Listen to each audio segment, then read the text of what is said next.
In this video I'm going to be showing you how to draw a skiing man.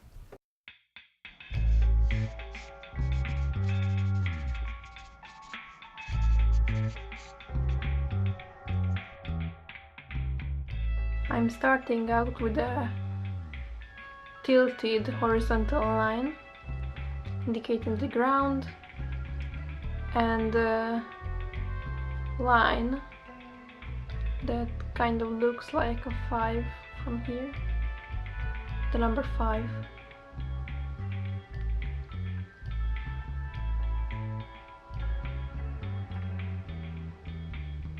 And then, now that my main shape is finished, I'm going to add the details and the sub-shapes to the drawing.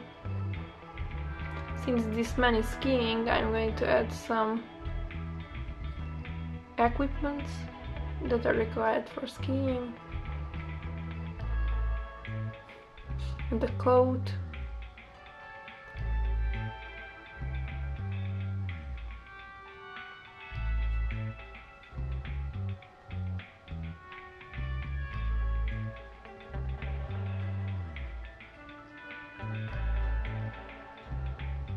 And now that I'm finished with this sketch, I'm going to do the line art.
Thank you for watching and subscribe for more drawing videos.